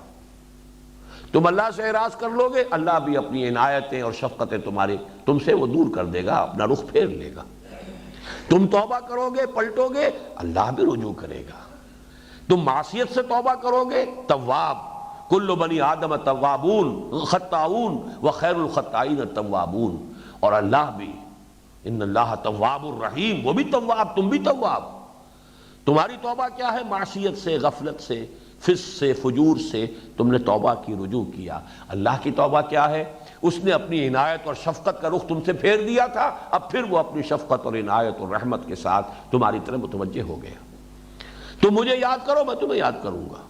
تم میری مدد کرو، میں تمہاری مدد کروں گا۔ ان تنصروا اللہ ینصرکم ویثبت اقدامکم، اگر تم اللہ کی مدد کرو گے تو اللہ تمہاری مدد کرے گا۔ وَلَيَنصُرَنَّ اللَّهُ مَن يَنصُرُهُ، یقیناً اللہ مدد کرے گا اس کی جو اس کی مدد کرتا ہے۔ فَاذْكُرُونِي أَذْكُرْكُمْ، اور حدیث میں تو الفاظ یہ آئے ہیں، میرا بندہ اگر مجھے اپنے دل میں یاد کرتا ہے، میں بھی اس کو اپنے جی میں یاد کرتا ہوں۔ اور میرا بندہ اگر میرا تذکرہ، میرا ذکر کسی محفل میں کرتا ہے تو میں اس کا ذکر اس سے کہیں بہتر محفل میں کرتا ہوں۔ اللہ کی محفل تو وہی ہے، وہ امیر خسرو کے اشعار میں جو آیا ہے کہ خدا خود میر محفل بود اندر لا بقا خسرو، محمد شمع محفل بود شب جائے کہ من بودم۔ یہ ملائکہ مقربین کی محفل ہے۔ اگر آپ کسی محفل میں اللہ کا ذکر کر رہے ہیں، اللہ کا تذکرہ کر رہے ہیں، اللہ کی عظمت کا بیان کر رہے ہیں، اللہ کی آیات جو ہے لوگوں کے سامنے کھول کھول کر بیان کر رہے ہیں، اللہ آپ کا ذکر اور آپ کا تذکرہ کرے گا ملائکہ مقربین کی محفل میں۔ پھر وہ الفاظ بھی حدیث میں آئے ہیں، اگر کوئی میرا بندہ میری طرف چل کر آتا ہے، میں دوڑ کر آتا ہوں۔ میرا بندہ بارش بھر آتا ہے، میں ہاتھ بھر آتا ہوں۔ تو یہ سمجھیے کہ دو طرفہ معاملہ ہے، یک طرفہ نہیں ہوگا، ون وے ٹریفک نہیں ہے۔ اللہ کے ساتھ یہ تمام معاملات، تم اللہ سے محبت کرو، اللہ تم سے محبت کرے گا۔ تم اللہ کی مدد کرو، اللہ تمہاری مدد کرے گا۔ تم اللہ کو یاد کرو، اللہ تمہیں یاد رکھے گا۔ فَاذْكُرُونِي أَذْكُرْكُمْ وَاشْكُرُوا لِي، اور میرا شکر کرو۔ یہ شکر جو ہے ہمارے منتخب نصاب کے درس نمبر 3 کی بڑی بنیادی بحث ہے۔ حکمت کا اصل حاصل شکر ہے۔ وَلَقَدْ آتَيْنَا لُقْمَانَ الْحِكْمَةَ أَنِ اشْكُرْ لِلَّهِ، یہ در حقیقت اس کا اصل حاصل ہے، اس کا نتیجہ ہے اللہ کا شکر۔ جب معرفت ہوگی میرا خالق وہ، میرا مالک وہ، میرا رازق وہ، میرا منعم وہ، منعم حقیقی وہ ہے، تو اسی کے لیے شکر کے جذبات دل میں بھی پیدا ہوں گے، زبان پر بھی الفاظ کا جامہ پہن کر آئیں گے، اور اپنے پورے وجود سے، پوری شخصیت کے ایک ایک منہ سے انسان جو ہے وہ اللہ تعالیٰ کا شکر کر رہا ہوگا۔ وَاشْكُرُوا وَلَا تَكْفُرُونَ، اور کفران نعمت نہ کرو۔ یہاں پر لفظ شکر کے مقابلے میں آ رہا ہے، یہاں انکار کے معنی میں نہیں آئے گا، یہ اصطلاحی کفر نہیں ہے، بلکہ فَاشْكُرُوا وَلَا تَكْفُرُونَ، میرا شکر کرو، کفران نعمت نہ کرو۔ بہرحال امکانی حد تک یہ کہ میرا انکار نہ کرو، میرا کفر نہ کرو، یہ بھی اس کے اندر مراد دیا جا سکتا ہے۔ جیسا کہ میں نے عرض کیا تھا کہ اللہ کے فضل و کرم سے آج ہم نے یہ